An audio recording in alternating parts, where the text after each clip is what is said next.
boa noite, meus irmãos. Abra um pouquinho, Weber, por favor.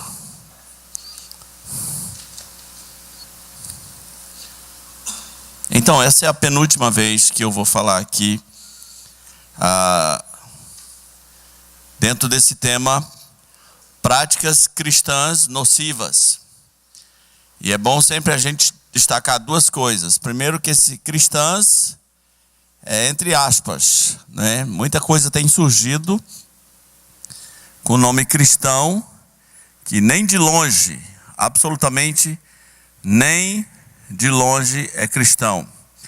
Essa semana eu vi um cara oferecendo um óleo por um canal de TV, e ele tinha lido que Jacó, quando estava indo para a terra lá de Labão, ele teve a visão da escada e ele fez um ritual. Ele ungiu um altar com azeite, com óleo, né?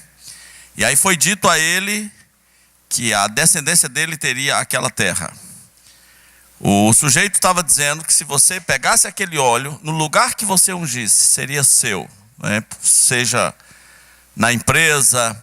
Se você quisesse um aumento, você ia lá na mesa do seu chefe e ungia com aquele óleo que ele ia dar o aumento. Se você quisesse comprar uma empresa, você espargia o óleo na empresa. Então a gente não pode chamar isso de cristão. A gente pode chamar de superstição, de pensamento positivo, de qualquer coisa, menos de cristão. Hoje eu vou falar sobre a influência judaica. É um dos problemas que a gente está enfrentando na era moderna. A influência do judaísmo, e nem é por causa dos judeus, mas uma influência judaizante na chamada igreja cristã. E da próxima vez eu vou encerrar com o tema a demonização de todas as coisas e tratar um pouquinho da questão do medo, porque eu nunca vi uma geração, nunca ouvi falar de uma geração cristã que tivesse tanto medo quanto tem essa. Até quando o sujeito sai desses círculos, ele ainda fica com medo, não é? Uma vez fui pregar para um rapaz que estava desviado. A mãe dele disse: não prega não, porque ele aprendeu lá na igreja dele que quando ele se desvia, 7 demônios entram nele e não tem mais volta. Então, ou seja, nem para desviar dá certo mais, porque o medo é terrível, né? O pavor por todos os lados. O que é o problema judaizante?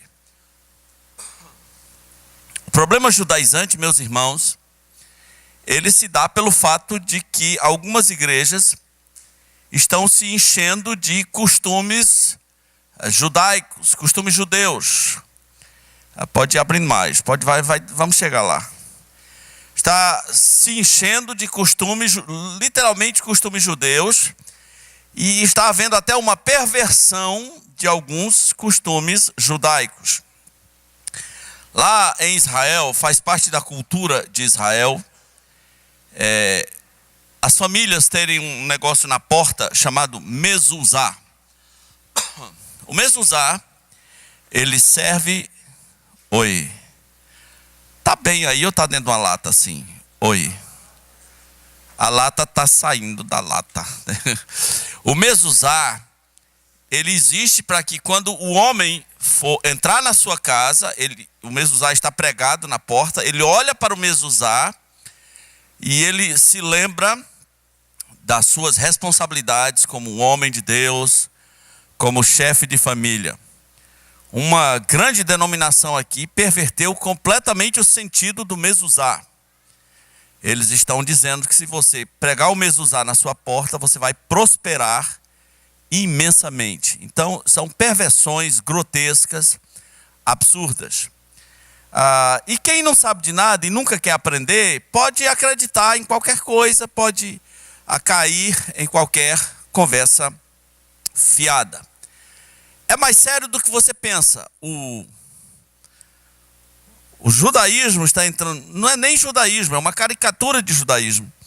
Ele está entrando de maneira tão violenta nas igrejas que alguns pastores estão usando o kippah. Quipá, para quem não sabe, é aquele bonezinho sem aba, aquele redondinho que coloca apenas aqui no cucurute, não sei lá como é que chama, no lugar do cascudo. Porque o rabino judeu, ele entra na sinagoga e ele tem que usar o seu quipá. Uma vez a gente estava aqui num culto, chegou um rabino, né?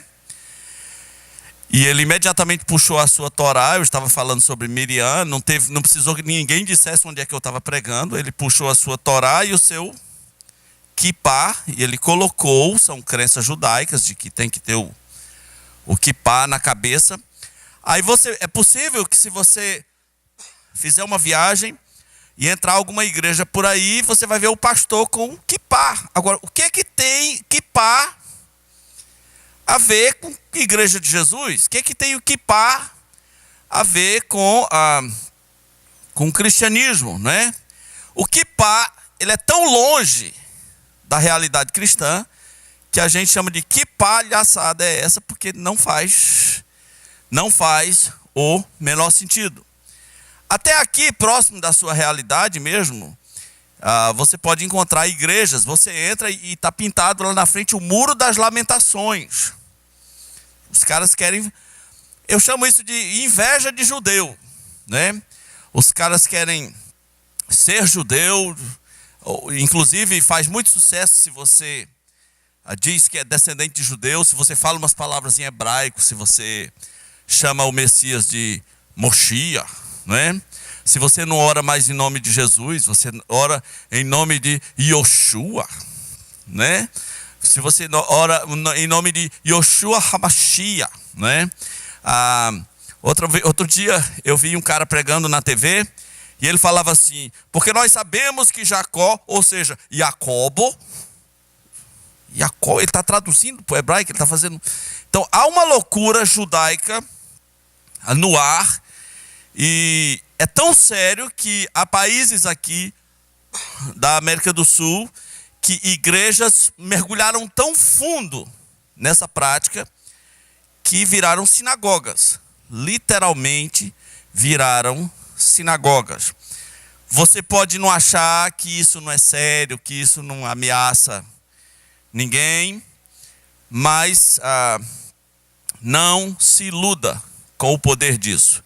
As pessoas vão se fanatizando e vão adotando um a um costumes que são tipicamente judaicos. Por exemplo, alguns desses costumes nem estão na lei de Moisés. Já fazem parte de uma tradição pós-cativeiro babilônico, faz parte da tradição do período intertestamentário. Fiquei sabendo que o pessoal aqui está praticando o bar mitzvah, a festa do bar mitzvah. Meu filho foi convidado para um bar mitzvah. Eu falei: que bar mitzvah é esse aí, menino? Bar mitzvah do meu amigo. Meu amigo tem um bar mitzvah. Bar mitzvah não é um bar que você bebe alguma coisa. Tá ruim da gente chegar lá hoje, tá? Oi. Bar mitzvah é uma festa, um rito de passagem do menino judaico, acho que é 13 anos de idade.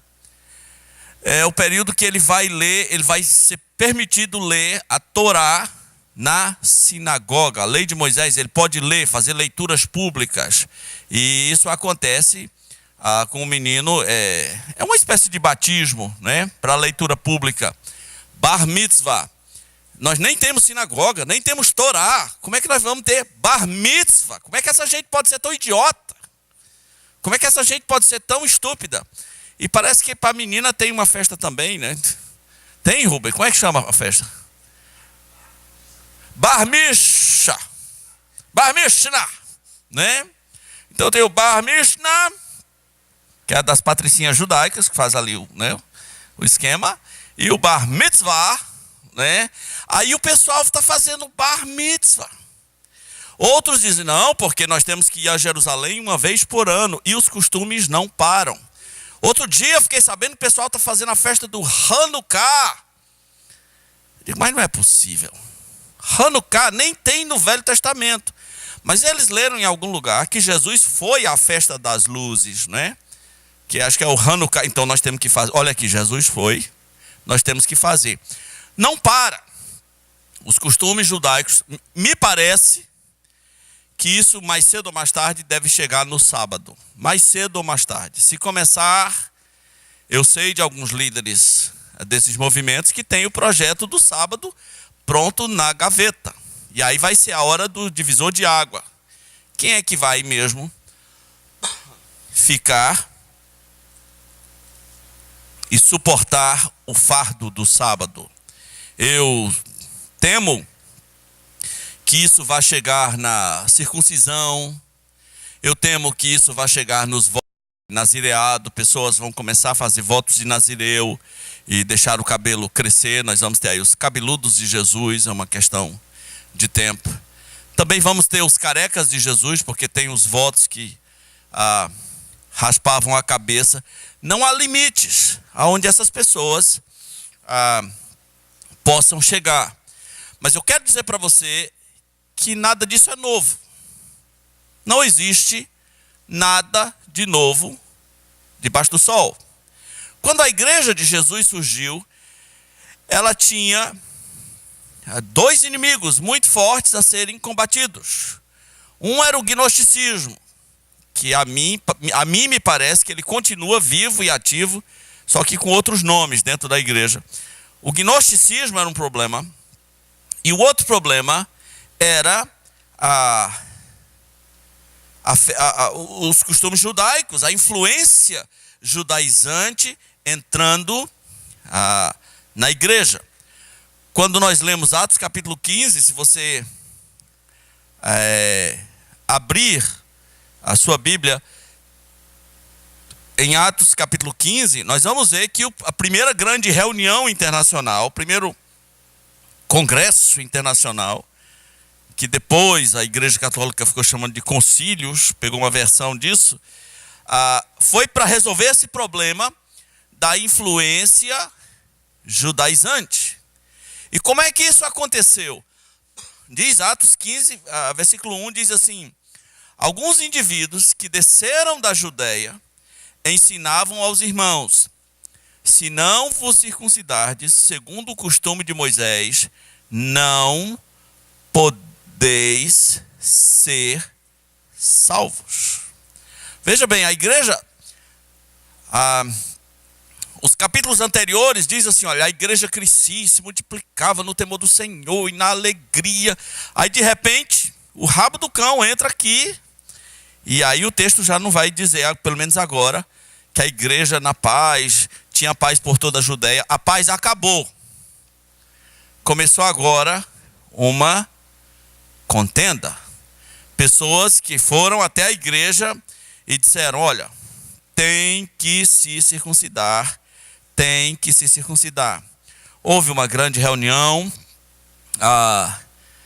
e a decisão tomada, inclusive para não escandalizar os judeus, foi que não deviam ninguém colocar fardos pesados sobre os ombros dos irmãos, e deram lá umas poucas diretrizes: fugir dos ídolos, das relações sexuais ilícitas, das carnes de animais sufocados e do sangue.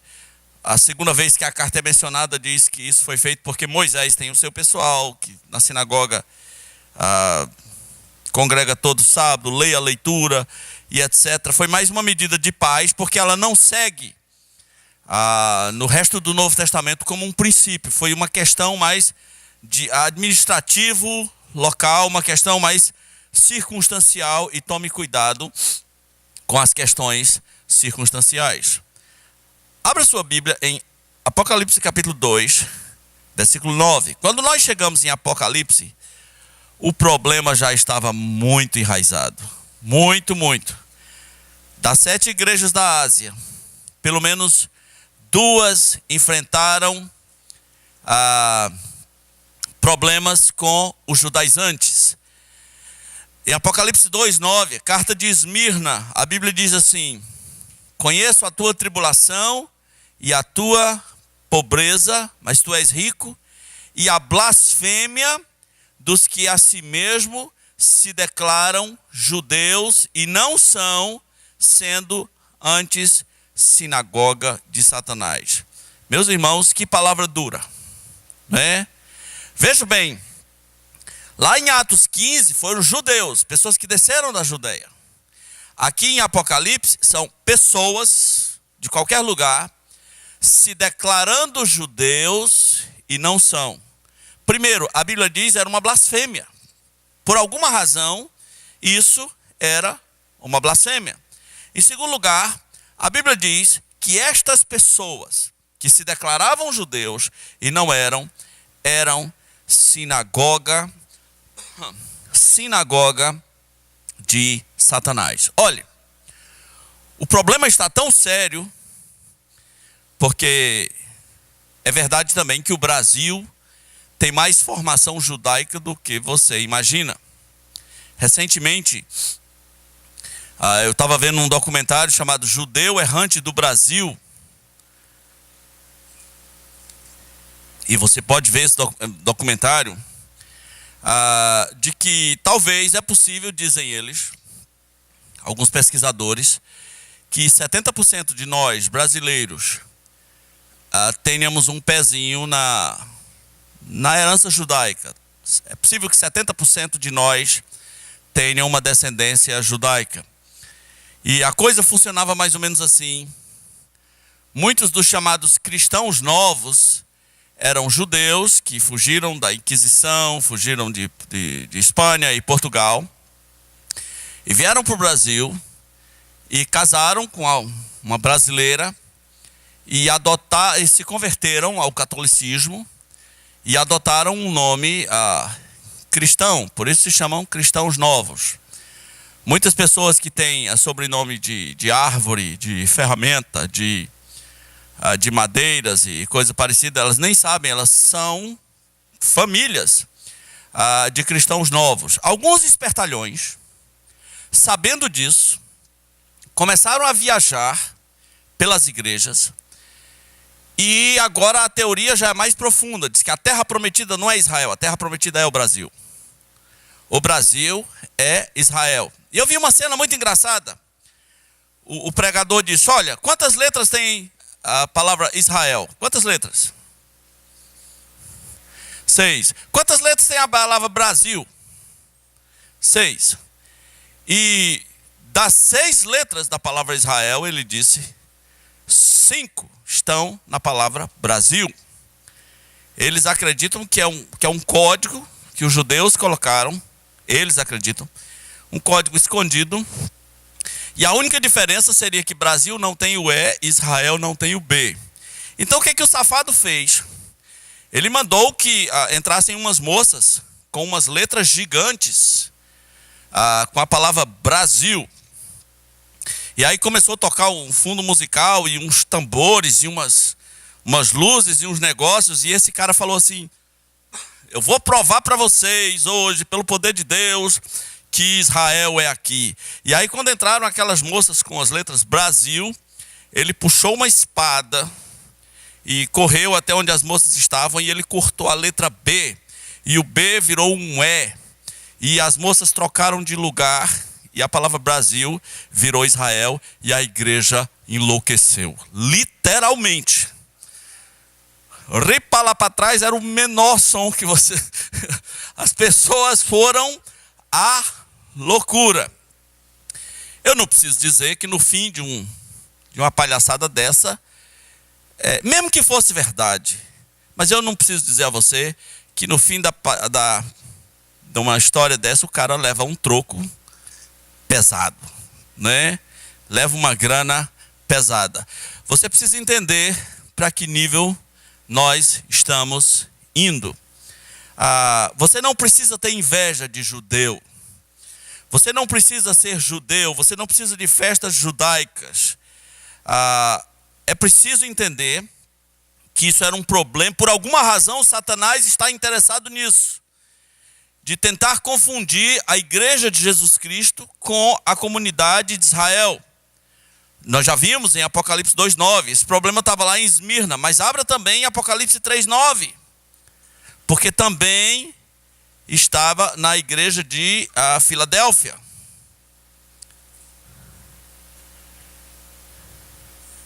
Filadélfia, tem Filadélfia? Não sei se é conhecido.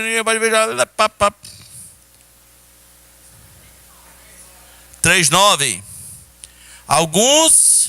Eis que farei alguns dos que são sinagoga de Satanás, desses que a si mesmo se declaram judeus e não são, mas mentem. Eis que os farei vir e prostrar-se-ão aos teus pés e conhecer que eu te amei. Então não é novo o problema, mas agora está mostrando suas garras com toda a velocidade. A cada dia um costume judeu é inserido. Um dos mais recentes é esse costume das primícias, em que as pessoas têm que levar primícias para o seu líder, alguns mensalmente, alguns semanalmente. Primícia é uma grana, tem que levar uma grana. Trouxe a primícia ou não trouxe? Quer ser abençoado ou não quer? Tu é cabeça ou cauda? Né? É ou não é? Então, como é que é? E as pessoas caem nessa bobagem. Esse é um dos golpes mais espertos de todos os tempos, porque as primícias foram dadas num contexto agrícola. A porção levada até o sacerdote das primícias era uma porção simbólica de um produto da agricultura, e ao que me parece uma vez por ano, ou pelo menos uma vez por colheita. Só para exemplificar, se fosse uma plantação de mandioca, você pegaria uma mandioca e levaria para o líder, né? E a ideia não era dar para o líder, era para o líder mover o molho, né, da plantação diante do Senhor. Algumas pessoas, elas são tão ralas no conhecimento bíblico que alguns já perderam muito dinheiro, porque o líder disse que se ele não levar periodicamente as primícias para aquele líder, ele não será abençoado. Meus irmãos, vamos raciocinar só um pouquinho. Quanto você acha que essas pessoas vão pagar diante de Deus por conduzir o povo ao erro? Tiago disse: não queirais muito de vós ser mestres, sabedores que haveis de dar maior conta. Jesus Cristo disse: todo aquele que pegar um desses meus mandamentos e ensinar, que violar um desses meus mandamentos e ensinar aos meus pequeninos, será considerado menor no reino dos céus. Qual o tamanho da responsabilidade de pessoas que, para benefícios próprios, para comprar carros importados, para ostentarem riquezas, para andarem de jatinhos, para manipularem pessoas, qual o tamanho da responsabilidade desses líderes diante de Deus? Qual é o tamanho? Quando eles morrerem, eu só posso dizer uma coisa: eles vão encontrar com Jesus. É só isso que eu posso dizer. E alguns, depois da morte, vão conhecer Jesus de maneira muito negativa, mas vão conhecer Jesus Cristo, o Filho de Deus. Há 3 problemas na cabeça dessas pessoas que geram toda a confusão.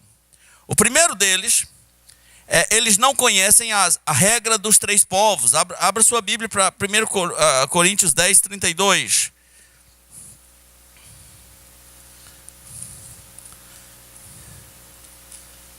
Primeiro Coríntios 10, 32, que diz assim: não vos torneis causa de tropeço, nem para judeus, nem para gentios, nem tampouco para a igreja de Deus. A Bíblia lida com 3 povos: judeus, gentios e igreja de Deus. Há coisas que são só para os judeus. Primícias era para os gentios, não é nem para o judeu moderno, que não vive muito de agricultura, né? Há coisas que são só para a igreja de Deus. A ceia do Senhor é para a igreja é para os judeus? Não. A ceia do Senhor é para a igreja. E há coisas que são só para os gentios. Quando você mistura os 3, só pode dar confusão. A propósito, o sábado nunca foi para os gentios. O sábado, Deus disse, isso é uma aliança entre mim e vós. Em nenhum lugar das Escrituras o sábado foi exigido das nações gentias, nem mesmo da igreja. Os outros mandamentos são exigidos violentamente. Eles estão no Novo Testamento. Eles estão. Mas o sábado, Deus disse, essa é uma aliança entre mim e vós nas vossas gerações. E mesmo assim, quando um judeu se converte, nem debaixo dessa aliança ele está mais.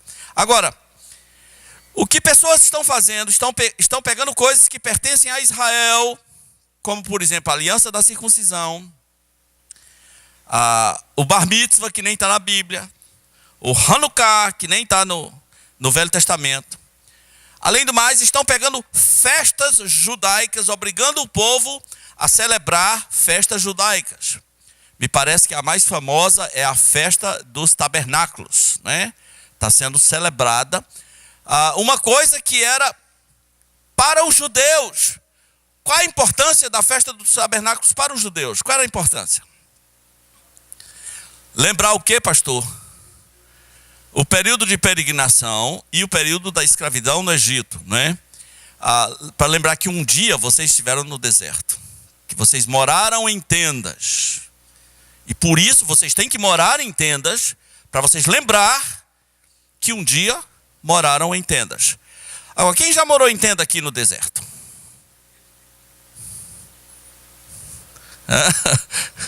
Alguém morou em tenda? Morou em oca, em maloca? Não. Então, as pessoas não sabem o sentido. Deus disse, vocês vão fazer os tabernáculos para vocês lembrarem que um dia... Claro que esse não é o único sentido, né? Em Cristo todas essas festas são cumpridas.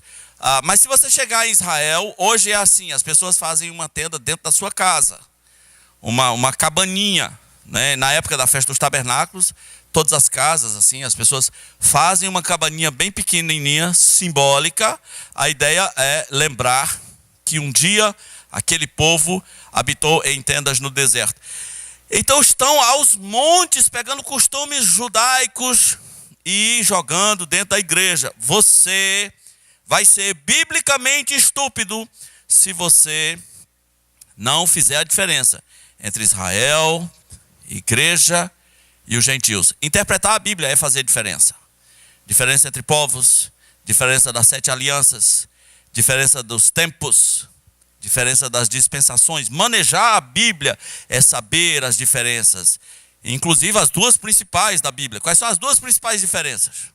Se você não souber, eu me suicido aqui agora. Quais são as 2 principais diferenças da Bíblia? Meu irmão, a Bíblia está dividida em 2 partes principais. Quais são? Pelo amor de Deus, eu quero morrer. O velho e o novo. O Velho e o Novo Testamento, há 2 diferenças marcantes. Interpretar a Bíblia é conhecer essas diferenças. Essas pessoas não fazem diferença, elas não estudam as Escrituras. E se o cara disser assim, e pessoas já fizeram isso, se o cara disser, olha, Abraão era um homem de fé porque ele sacrificou o seu filho, é possível que algumas pessoas seriam capazes de sacrificar um filho para provar que são pessoas de fé. Aprenda, há 3 povos na Bíblia. Quais são os 3 povos? Israel, os gentios e a igreja. Se você misturar os 3, vai dar meleca. Esse problema é tão sério, eu tenho o desprazer de dizer a você, que quase nenhuma denominação está livre. As denominações do passado pecaram muito em não ensinar as diferenças. Perseguiram pessoas por causa de pequenas diferenças. Perseguiram pessoas por causa de coisas que eram específicas para Israel. Às vezes você vive uma religião de Velho Testamento e nem sabe. Uma vez, uma senhora chegou na minha casa e disse, pastor, é o seguinte, eu fiz um voto há muito tempo atrás de não deixar o meu cabelo crescer. Aliás, não cortar o meu cabelo, foi um voto que eu fiz. E eu fiz esse voto Era de uma igreja tradicional. De nunca mais cortar o meu cabelo. Só que eu estou com uns problemas aqui com as caspas, com as feridas, com os negócios. E o médico disse para eu cortar o cabelo. E eu vim aqui para o Senhor me autorizar a cortar o cabelo. Eu não fui censurar aquela pessoa, mas eu sabia que ela estava vivendo uma religião de Velho Testamento que dizia que a mulher fizesse um voto, o marido podia desfazer, o sacerdote podia desfazer, ou sei lá, o pastor pode. As pessoas são mais veterotestamentárias do que elas imaginam. Muito mais do que elas imaginam. Faça a diferença. Não misture mandamentos para Israel com mandamentos para a igreja. Festa do tabernáculo é para a igreja ou para Israel? Para Israel. Simples, tão simples. É uma aliança entre mim e vós nas vossas gerações. Circuncisão para a igreja ou para Israel? Para Israel, né? Simples assim. E tantas coisas que foram dadas com clareza a Israel. O segundo problema é que essas pessoas não entendem o tamanho da sua incoerência. Tiago, capítulo 2, versículo 10, diz que se alguém quiser guardar toda a lei, mas errar num só, torna-se culpado de todos. Meu irmão, essa coisa de o caminho de santificação pela lei, isso é tão antigo. De vez em quando surge um grupo novo, né? Aqui em Rio Branco tem uma igreja, eu não sei como é o nome da igreja, mas eu acho engraçado. Eu não sei se você já viu umas mulheres por aí pela rua com os vestidos longos, mas o detalhe não são os vestidos longos, é muito longo e umas mangas enormes. O detalhe é de uma cor só. Já viu esse pessoal por aí, né? Quem já viu? De vez em quando a gente vê por aí, né? Aquilo é baseado num mandamento para Israel, em época de guerra, no deserto: não usarás roupas de duas cores. Percebe? E aí alguém foi lá, usando uma religiosidade de Velho Testamento, e falou: todas as igrejas estão erradas, porque usam roupas de duas cores. Quem quiser ser do remanescente vai ter que usar roupa de uma cor só. E é engraçado, eu conheço até alguém dessa igreja que eu não vejo os homens seguindo o mandamento, só vejo as mulheres, né? Os homens usam 2, 3 cores, mas as mulheres uma cor só. Não entendi ainda porque esse mandamento foi só para as mulheres. Não vá pela lei não, meu irmão. Você vai cair em grandes incoerências. Esse pessoal também ignora as alianças. Existem alianças específicas e Deus repete: essa é uma aliança entre mim e vós. Essa é uma aliança entre mim e vós nas vossas gerações. A celebração da Páscoa naqueles moldes do livro de Êxodo é para Israel ou para a igreja? Para Israel ou para a igreja? Vocês estão aqui? É para Israel ou para a igreja? Israel, não é? Mas a igreja tem uma Páscoa. E que a Bíblia diz de forma muito sintética que Jesus Cristo é a nossa Páscoa. E nos manda anunciar a morte do Senhor até que ele venha, com um ritual simples de pão e vinho, que nós chamamos de a ceia do Senhor. Ceia do Senhor era para gentios, sim ou não? Não. Por que então que algumas televisões, alguns programas ficam convidando toda a cidade para vir tomar a ceia? Eles estão amaldiçoando a vida das pessoas. Pelos seus frutos os conhecereis. A sinagoga de Satanás. Eles estão convidando a cidade para vir tomar ceia. Percebe o tamanho do problema? Pessoas não regeneradas vindo tomar ceias. A Bíblia diz: se alguém come e bebe sem discernir o corpo, come e bebe juízo, condenação para si mesmos. Que problema? 2 passagens da Escritura, aliás, 3 passagens para a gente ler bem rapidinho. Gálatas, capítulo 3, versículo 13. Porque para aplicar a lei é preciso usar o recurso da maldição. O tempo todo essas pessoas vão pegar uma maldição da lei. Outro dia alguém chegou para mim e falou: pastor, o que é o céu de bronze? Porque o líder lá falou que a gente pode estar vivendo um céu de bronze. Digo, o céu de bronze era uma figura de linguagem de uma maldição para se Israel fosse para a idolatria, não ia chover, os céus seriam como bronze, né? Uma questão relacionada com idolatria que provocaria a seca, e isso se cumpriu. Gálatas capítulo 3, versículo 13, diz assim: Cristo nos resgatou da maldição da lei, fazendo-se Ele próprio maldição em nosso lugar. Usar a arminha, a chantagem da maldição, para quem conhece as Escrituras, não vale. Gálatas capítulo 5. Gálatas capítulo 5. É engraçado o tema que os nossos tradutores colocaram, né? Eu não sei se o meu tema é o mesmo seu, mas é ou a lei ou Cristo. Ou é uma coisa ou outra. Você tem que se definir. Ou é a lei ou é Jesus. Esse negócio de usar a lei como chantagem não é só característica de movimentos modernos. Na igreja que eu fui pastorear lá no Nordeste, o pastor tinha lido que se você atrasasse o seu dízimo, você teria que no próximo mês colocar 1/5, acrescentar 1/5. Ou seja, juro de 20%. E quando eu cheguei, a igreja estava toda no Serasa da igreja, né? Um bocado de gente precisando repor 20%, né?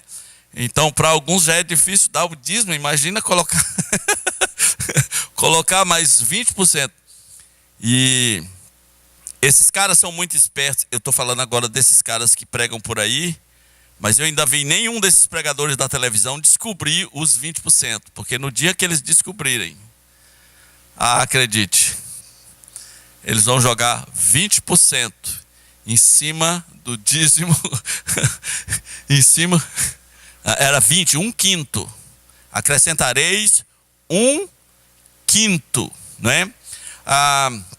Gálatas 5 diz assim: para a liberdade foi que Cristo nos libertou, permanecei, pois, firmes, e não vos submetais de novo a jugo de escravidão. Eu, Paulo, vos digo, se vos deixar de circuncidar, e o tema naqueles dias era circuncisão, Cristo de nada vos aproveitará. Você pode, meu irmão, transferir isso aqui para qualquer mandamento. Se você acha que é mais santo porque traz primícias, Cristo não te aproveita. Se você acha que ficou mais santo porque cumpriu a lei, a festa dos tabernáculos, Cristo de nada aproveita para você.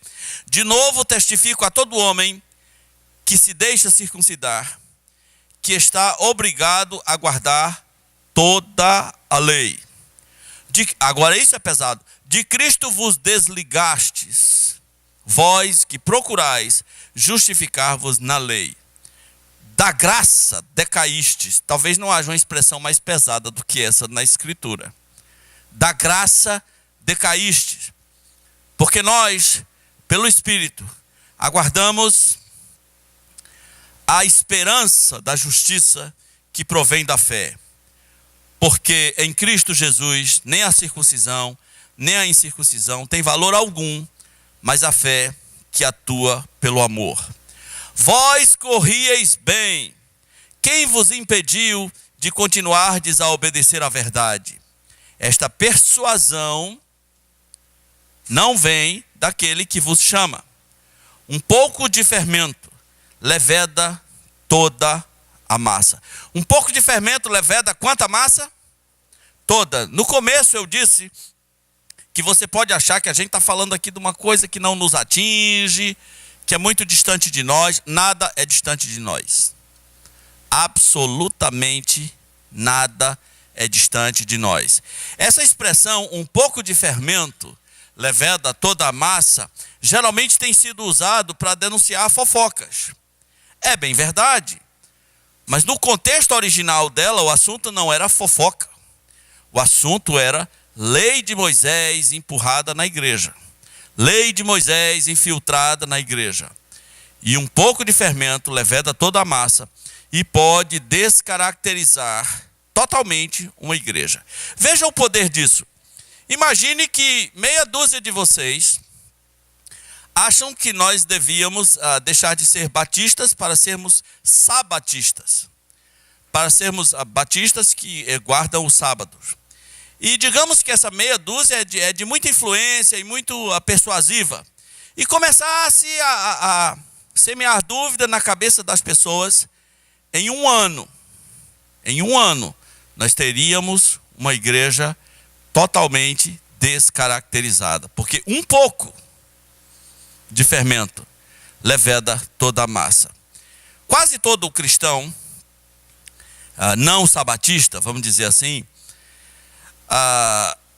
em algum momento da vida cristã dele, era muito seguro sobre o ensino do Novo Testamento e a graça e o amor de Jesus pela igreja e a suficiência de Jesus, que é o Senhor do sábado. É possível que algum momento em que ele não estava muito seguro, que ele viu um estudo bem organizado sobre o sábado, que ele tremeu na base. Foi ou não foi? Né? Estremeceu tudo, né? Ai, eu vou perguntar para o pastor, vou anotar, porque agora o pastor vai ter que explicar. E foi só pela televisão às vezes, né? Só um papo assim na televisão, né? Às vezes é só um filho que estuda num colégio sabatista, o menino chega em casa, você não aguenta 2 perguntas do menino, né? Um pouco de fermento. Leveda quanta massa? Toda. O assunto aqui nos Gálatas não era o sábado, era a circuncisão. Meus irmãos, nós precisamos, num certo sentido, nos entendermos como pessoas muito especiais e louvarmos muito a Deus por pertencermos à igreja de Jesus Cristo. A igreja não tem nada a ver com Israel. O que ela tem a ver com Israel é a herança. Paulo disse em Romano, deles são os patriarcas, deles são os profetas, deles são as promessas, né? Mas é muito difícil botar na cabeça de algumas pessoas que Israel não é igreja. Mas deixa eu lhe dizer uma coisa bem definitiva. Se você acha que Israel e igreja são a mesma coisa, então faça o seguinte, pegue todas as profecias relativas a Israel e troque onde tem Israel e escreva igreja para ver se dá certo. Nem de longe vai dar certo. Nós estamos em 1517. 1517 é o ano de aniversário da Reforma Protestante. A Reforma vai estar em evidência. Alguns perguntam se eu sou reformado. Não sou reformado, sou reformista. Que é a mistura de reformado com fundamentalista. Desculpa, 1517 foi o ano que foi o ano da Reforma. Então, a minha soteriologia, minha crença de salvação, ela vem toda da Reforma. Toda, absolutamente toda. Mas há áreas em que os reformados se atropelaram. Por exemplo, a área profética. Não existe congresso profético reformado, porque o reformado não tem o que dizer muito sobre o futuro, mesmo porque são muito divididos. Mas também me assusta muito a confusão que os reformados fizeram com Israel e igreja. Algumas igrejas reformadas chegam a dizer claramente que a igreja é a continuação do Estado de Israel. Literalmente, igreja é a continuação do Estado de Israel. E é por isso que algumas dessas igrejas se tornaram estatais, se esforçaram para ser estatais. É por isso que Calvino quis confundir a Suíça com o Estado. Por isso que Calvino prendeu pessoas, perseguiu pessoas. O pastor João Rett me contou uma história que Calvino botou os bêbados num bar para cantar hinos do inário. Ele os forçou, porque é poder de Estado. Igreja não é continuação do Estado de Israel. Israel é Israel, igreja é igreja. Mas a igreja é o que mesmo? Você precisa entender o que é a igreja. A igreja é o que? Porque Israel é uma nação. E a igreja é o que? Irmãos, isso aqui que eu vou dizer não é uma piada. Mas biblicamente, a igreja é um mistério. E mais misteriosamente, a igreja é um mistério escondido de Deus. Aí é mistério. Isso é mistério. Os profetas não sabiam nada sobre igreja. Moisés não sabia nada sobre igreja. Nem um escritor bíblico do Velho Testamento sabia absolutamente nada sobre igreja. Por quê? Porque a igreja é um mistério de Deus escondido através dos séculos. Foi revelado agora, através da vinda de Jesus Cristo. Se você imaginar as profecias como sendo montanhas, imagine, eu gostaria de desenhar aqui, mas não vai dar certo. Imagine uma montanha, outra montanha, são as profecias, outra montanha. A igreja está nos vales, entre uma montanha e outra. Os profetas só viram as montanhas, eles não viram o que estava escondido, o mistério oculto de Deus. E pasmem, esse mistério oculto de Deus, que agora foi revelado também para provocar ciúmes em Israel.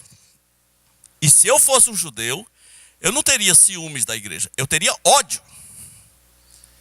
Porque eu diria assim, por que esse pessoal pensa que é? O livro não é deles. Os patriarcas não são deles. Os profetas não são deles. A cultura bíblica não é deles. Eles estão falando de uma coisa que eles não fazem a menor ideia. Eu teria... mas mesmo que sem crer no Messias, né? Eles são patéticos. Se eu fosse judeu, eu pensaria assim, dentro de um raciocínio humano. A igreja veio colocar ciúmes em Israel. É briga feia. Pelas profecias, Israel não poderia dizer, a igreja é legal. Que legal. Que legal ter a igreja na terra. Não, um bom judeu mesmo deveria pensar assim, esse povo é idiota. Esse povo não faz ideia do que está dizendo. Esse papo deles não faz o menor sentido. Então a igreja é um mistério de Deus escondido através dos séculos. Não é Israel, não é Estado, não tem leis governamentais. Para a igreja é um mistério que foi revelado agora. Agora, meus irmãos, eu acabei falando aqui sobre sábado, mas olha, eu só quero ler uma passagem sobre lei, festas, sábado, etc, etc. Colossenses capítulo 2, versículo 16. Depois de ter dito que Jesus riscou a nossa cédula, né, que constava de ordenanças, que nos era prejudicial. Ele diz assim em Colossenses 2,16: ninguém, pois, vos julgue por causa de comida e bebida. Aqui você pode incluir o que você quiser, do camarão ao sangue. Ninguém pode ser julgado por isso. Ou dia de festas, dos tabernáculos até bar mitzvah. Ninguém pode ser julgado por isso. Ou lua nova, ou o que mais? Sábados. Ninguém pode ser julgado por causa de sábado. Não faz parte. Porque tudo isso tem sido sombra das coisas que haviam de vir. Tudo isso inclui o sábado. O sábado é uma sombra das coisas que haviam de vir. E é muito fácil deduzir de que o sábado é sombra. O que o sábado simboliza. Acho que é Hebreus 4,12. O sábado simboliza o descanso eterno. Para que era o sábado? Para descansar. Para que é o descanso eterno? Hebreus 4,12 diz que... não é Hebreus 4,12, 4,13, vai ser uma coisa assim. Diz que ainda resta um sábado para o povo de Deus, né? Ainda resta um repouso sabático. Ainda resta um descanso. E Deus tem um descanso para o seu povo. E algumas pessoas vão ter que ouvir: não entrarão no meu descanso. A parte triste dessa coisa de manipulação, de chantagem com o judaísmo na igreja, com a lei de Moisés, é que, além de fazer muito mal, pessoas ainda vão levar muito dinheiro. Sempre vão levar muito dinheiro. Porque se for festa de bar mitzvah, tem oferta. Se for festa de tabernáculo, tem oferta. Se for primícias, oferta. Se for Hanukkah, oferta. Agora, o que é a lei? A lei, ela foi dada para o pleno conhecimento do pecado. A lei também foi dada para ser o nosso professor. Paulo disse lá em Gálatas, a lei era o nosso aio, nosso pedagogo, né? Nosso professor. Com a lei eu aprendo sobre Jesus. A lei é o meu professor sobre as riquezas de Cristo. Eu espero que você nunca engula esse tipo de fermento. E mais, eu ainda espero que você, não tendo engolido essas chantagens judaizantes modernas, ainda se livre de algumas que você tem e você nem faz ideia o quanto você tem. Você nem faz ideia do quanto você tem. Eu às vezes penso, por que pastores usam paletó? Não é? Não é porque a Bíblia diz, o bispo tem que ser paletosado. Não é por isso. Às vezes eu penso que está no inconsciente que o sacerdote era tão diferente, o sacerdote era tão paramentado, e se uma pessoa pensa que o pastor é um substituto do sacerdote, ele tem que ter uma veste diferente. Percebe? É um judaísmo inconsciente, o tempo todo, toda hora, em todo lugar. Algumas pessoas adoram usar símbolos judaicos. Cuidado, tem alguns que você nem sabe de onde vem. O mais popular deles no Brasil é a estrela de 5 pontas. Não, de 5 não, de 6. Que o pessoal chama de estrela de Davi. Agora, de onde é que você tirou que Davi tinha uma estrela? Quem foi que falou para você que Davi... Você já viu alguma coisa na Bíblia assim, a estrela de Davi é assim, é assim e assim. A estrela de 6 pontas se popularizou depois de 48, quando pessoas com muito dinheiro, pessoas de organizações secretas, fizeram aquele símbolo ser o símbolo da bandeira de Israel. Mas o símbolo de Israel não é aquela estrela. O símbolo histórico da própria nação é o candelabro. Alguém colocou aquilo lá. Outros dizem, mas é a estrela de Salomão. Salomão usou aquela estrela. Digo, sim, ele se desviou. Não esqueça disso, né? Não esqueça disso.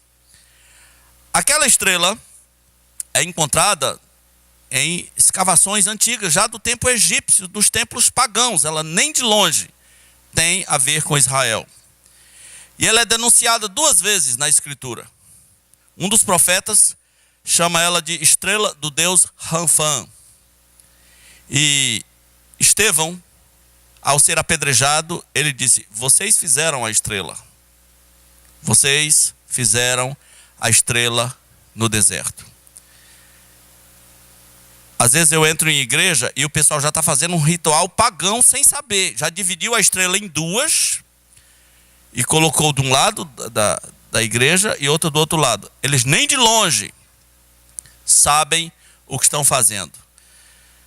Uma vez alguém disse, vou usar uma linguagem técnica, o protestantismo é uma religião muito pobre de rituais.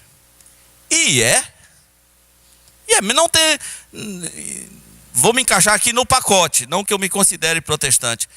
Mas não temos muitos rituais, não temos muita simbologia, não é o que Deus quer para nós. Israel é rico em rituais, é rico em simbologia. Religiões pagãs são ricas em simbologias. O catolicismo é rico em rituais, em simbologias. Deus tem nos chamado para viver em novidade de espírito. Eu sou muito feliz por pertencer à igreja de Jesus e eu não tenho inveja de judeu. Se você tiver, meu irmão, se livre disso. Você vai ser um cristão muito saudável. Livre-se disso, livre-se disso. E não esqueça, igreja, Um pouco de fermento faz o quê? Toda a massa. Não é um pouco da massa, é toda. Vamos orar. Nosso Deus, nós te agradecemos porque o Senhor, na sua sabedoria, tinha um plano para Israel e vai lidar com Israel nos últimos tempos, vai revelar o teu filho Jesus à nação de Israel, que se converterá, que invocará o nome do Senhor, que louvará o Senhor. Mas nós te agradecemos também como igreja do Senhor, porque o Senhor tinha um plano para nós, guardou isso escondido através dos séculos e agora revelou o plano para a tua igreja. E nós te agradecemos por isso. Te agradecemos por pertencer à igreja de Jesus Cristo. E nós pedimos ao Senhor que tire de nós todo o complexo de inferioridade e toda necessidade exagerada por rituais e simbologias que nós às vezes nem sabemos de onde vem. Pedimos que tenha misericórdia de nós nesse sentido. Em nome de Jesus. Amém.